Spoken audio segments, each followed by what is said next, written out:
지금 윤석열 대통령을 보면 그저 거부권 생각밖에 없는 것 같습니다. 그저 반 이재명, 반 민주당만 보여주고 있는데요. 전세사기 특별법, 민주유공자법 이런 네 가지 법안에 대해선 또 거부권을 쓸 거란 얘기가 나오고 있고요.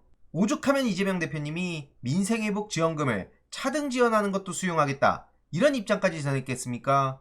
최근엔 연금개혁 관련해서도 민주당이 많이 내려놓는 통 큰 양보하는 모습을 보였음에도 여당은 듣는 채도 안 했고요. 오히려 이걸 또 대놓고 짓밟았죠. 이번에 민생회복 지원금도 마찬가지로 신속한 협의를 위해서 차등 수용까지 얘기한 건데 이마저도 또 냉담한 반응을 보이는 게 현실이고요. 이쯤 되면 집권 여당이 아니라 그냥 야당 아닙니까?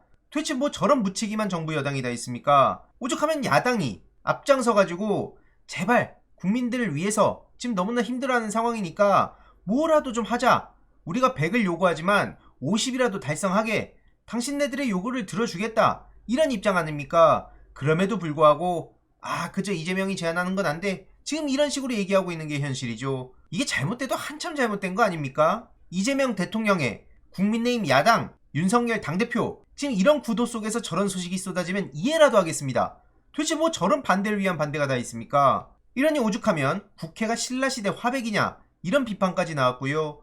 그저 자기네 뜻에 조금이라도 뜻이 안 맞으면 말도 안 되게 덮어버리고 뒤로 미룬다 그러고 이재명 대표님이 뭐만 제안하면 본인들이 했었던 말인데도 불구하고 그건 받아들일 수 없다 이런 얘기를 하고 있으니까 도대체 자아가 몇 개냐 이런 얘기까지 나올 정도인 거죠. 참고로 20대 훈련병이 최근에 또 목숨을 안타깝게 잃은 사건이 발생하지 않았습니까? 그래서 이에 대해서 이재명 대표님은 국가의 제일 책무가 국민의 생명과 안전을 지키는 일이다 이렇게 언급하셨고요. 삼가 고인의 명복을 빕니다. 이런 와중에 중대장한테 멘토를 배정해서 심리 상태를 관리한다고 하는데 이거 어떻게 아들을 군대로 보낼 수 있겠습니까? 중대장 등 2명을 소환한다고 하는데 이게 어떻게 처리가 되는지도 우리가 두 눈 부릅뜨고 지켜봐야 되는 거고요. 이런 와중에 한일중 정상회의를 한다면서 무슨 한일중이라는 단어에 언론이 또 집착해서 보도하게 만들고 라인 사태는 한일 외교와 별개다. 한마디로 내치를 보든 외치를 보든 그저 엉망진창이라는 말밖에 안 나옵니다. 이와 관련해서 오늘 이재명 대표님이 최고위원회의를 통해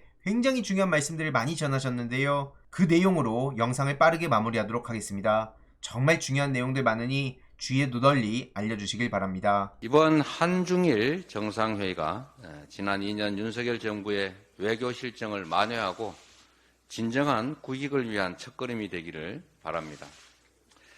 이번 3국 정상회의는 이념 편향으로 치달아왔던 우리 외교에 모처럼 의미 있는 브레이크가 됐습니다. 특히 소통 강화와 3국 협력 제도와 경제 및 민간 교류 활성화 등은 긍정적으로 평가합니다.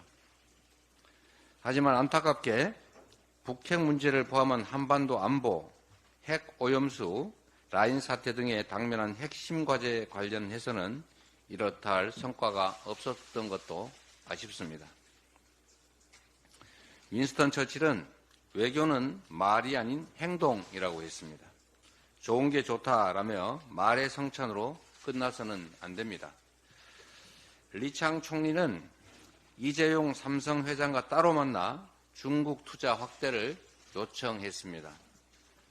한미일 안보 협력을 견제하는 한편으로 반도체 등 국가의 핵심 이익에 대해서는 적극적으로 나서는 모습을 보여주고 있습니다. 우리 정부도 신냉전적 인식과 진영 가치 외교에 집착해온 그간의 태도를 바꿔야 합니다. 국익을 중심으로 실용적인 실리를 취할 수 있는 그런 자세를 다시 복구해야 합니다. 3국 정상회의를 계기로 진영 대립을 완화하고 영내 협력 메커니즘을 구축할 수 있는 적극적인 외교 역량을 발휘해 주시도록 요청드립니다.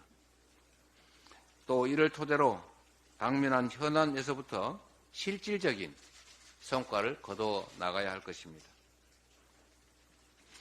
국민의힘이 끝내 젊은 병사의 억울한 죽음을 저버렸습니다.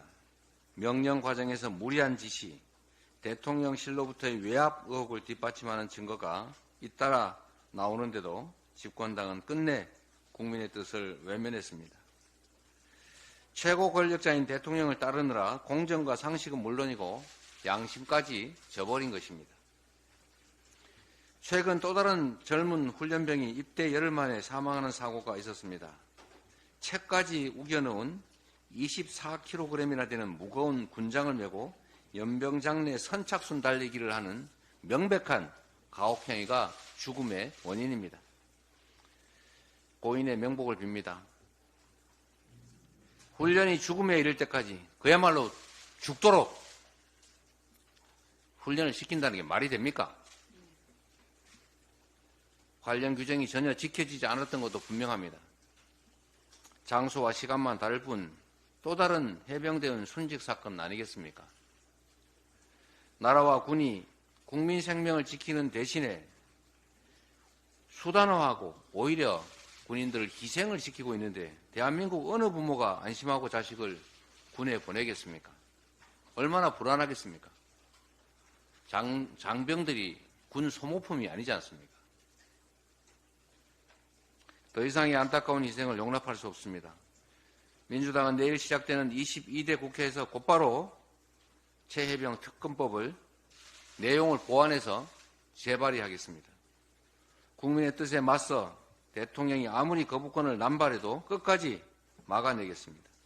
억울하게 죽은 해병대원 사건의 진상을 그리고 사건 은폐 조작의 실상을 반드시 밝혀내겠습니다. 지금 이 순간에도 곳곳에서 국방의 의무를 다하고 있는 이 땅의 젊은 청년들 그리고 부모님들도 안심하실 수 있도록 국민의 생명과 안전을 지키는 데 최선을 다하겠습니다. 하나 추가로 말씀드리고 싶은 게 대한민국 국회가 신라시대 화백입니까? 만장일치 아니면 결정을 못합니까? 대통령이 국회에서 합의된 게 아니면 소수인 국민의힘이 동의하지 않고 처리된 법안은 100% 다 거부하면서 그걸 무기로 쓰라고 했다고 합니다. 다수결, 최선으로 토론을 해서 합의를 끌어내되 합의가 안 되면 다수결로 결정하는 게 민주주의 원리 아닙니까?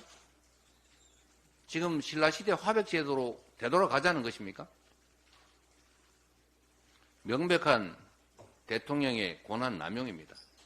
더군다나 자신 또는 주변 인물들의 범죄 비리 행위를 방어하기 위해서 헌법이 부여한 거부권을 행사하는 거, 이거 직권남용의 명백한 위헌행위 아닙니까? 대의민주주의, 민주주의, 현대민주주의가 무엇인지, 왜 국회는 만장일치의 화백이 아니라 최후에는 다수결에 의해서 의사결정을 해야 되는 것인지를 생각해 보시기 바랍니다. 또 한 가지, 지금 국회가 헌법이 부여한 제대로의 권능을 인정받지 못하고 있습니다.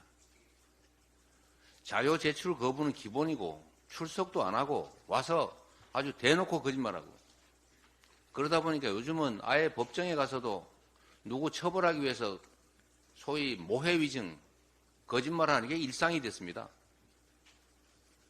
이번 박정훈 대령 재판 과정에서도 위증이 있었던 것 같습니다. 그리고 국회에서도 관련 위증들이 아주 난무했던 것 같습니다.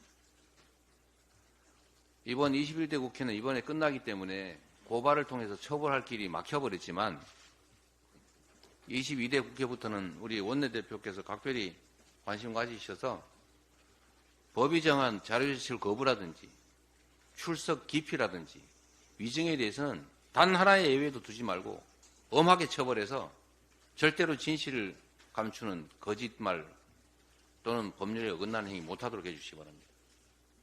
그리고 국정조사나 현안 질의나 청문회를 좀 활성화해서 이 정부나 수사기관이 하지 않는 일들을 국회가 최선을 다해서 대신해 주시기를 바랍니다. 어쩌면 수사기관에서 와 거짓말하는 거야 수사기관이 눈 감으면 그만이고, 수사기소기관들과 짜고 법정에서 거짓말하는 것도 특검이 아니면 처벌할 길이 없는데, 최소한 국회에서 위증을 하거나 출석을 의무인데도 불응하거나 하는 것은 고발 조치해서 처벌할 수 있지 않습니까? 특히 공무원들은 이 국회 위증에 대해서는 벌금형이 없기 때문에 와서 위증한 게 고발돼서 처벌받으면 아주 연금까지도 다 없어지고 공무원 자격까지 박탈될 수밖에 없는 상황이니까 이번 22대 국회에서는 이 국회의 권능을 최대한 활용해서 국회를 능멸하는 일이 없도록 공직 권한을 남용해서 진실을 은폐하고 그야말로 국민들을 기망하는 그런 일이 없도록 해주시기 바랍니다. 민생회복 지원금 말씀을 잠깐 드리겠습니다. 지금 경제 상황이 너무 나쁩니다.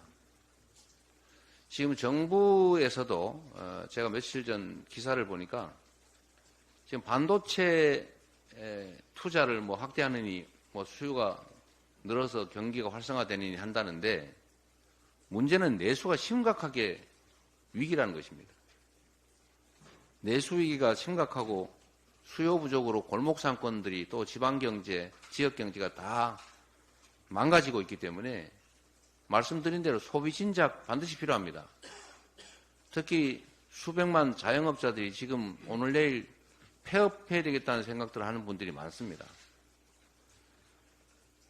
민생회복지원금은 소득지원 효과, 서민들에 대한 소득지원 효과도 있지만 거기에 대해서 골목에, 지방에, 지역에 소비를 촉진해서 소비를 늘려서 경제를 활성화하는 경제정책입니다. 반드시 지원해야 됩니다. 우리 더불어민주당의 총선 공약이기도 합니다. 정부 여당 입장에서도 골목경제가 살아나면 정부 여당 지지율 올라가고 좋지 않습니까? 또 지지율을 따지지 않더라도 민생이 정치의 제1과제인데 국민들이 이렇게 고물가 때문에 또는 소득 감소 때문에 또는 매출 감소 때문에 정말로 살기 어렵다고 하면 소득 지원과 매출 지원, 매출 증대 효과가 있는 이런 정책 하시면 민주당이 제안했더라도 경제 상황 개선으로 정부에 대한 지지도 올라가고 국민들도 살기 좋아집니다. 왜 안 합니까? 저희가 정부 여당에 제안을 하나 드리겠습니다. 대통령께도 마찬가지로 제안 드립니다. 우리가 민생회복 지원금을 반드시 똑같이 지급하라는 주장 더 이상 하지 않겠습니다. 우리가 지향하는 가치가 보편 지원에 있기는 하고 또 세금 많이 낸 사람을 왜 정부 정책 혜택에서 제외하느냐라는 그런 부당함 때문에 가급적 보편적으로 동일한 지원을 하라라고 요구했지만 굳이 이게 어렵다면 차등 지원도 저희가 수용하겠습니다. 그리고 또 구체적인 방법으로 고소득층에 대해서는 매칭 지원을 하는 것도 저희가 수용하겠습니다. 일정 소득 이하는 정부가 100% 지원하되 일정 소득 이상에 대해서는 정부가 80% 지원하고 본인이 매칭해서 20%는 부담하게 한다든지 아니면 30% 부담하고 70%만 지원한다든지 이렇게 차등을 둘 수도 있고 100% 지원이 아니라 일부는 본인 부담을 하는 것으로 해서 매칭 형태로 할 수도 있다. 그런 점들을 저희가 받아들이겠다는 말씀을 드립니다. 안 하는 것보다 낫기 때문입니다. 정부에서 그리고 여당이 대통령께서 오로지 민생과 국민의 삶을 고려해서 우리가 양보할 테니 경기도 살리고 민생도 보살피는 이 정책을 수용해 주시고 구체적 내용을 신속하게 만나서 협의하면 좋겠다는 말씀을 드립니다. 이번 내용도 유익했다면 구독, 좋아요, 알림 설정, 멤버십 가입 정말 큰 힘이 된다는 점 말씀드리고 싶습니다. 주위에 널리 공유 부탁드립니다.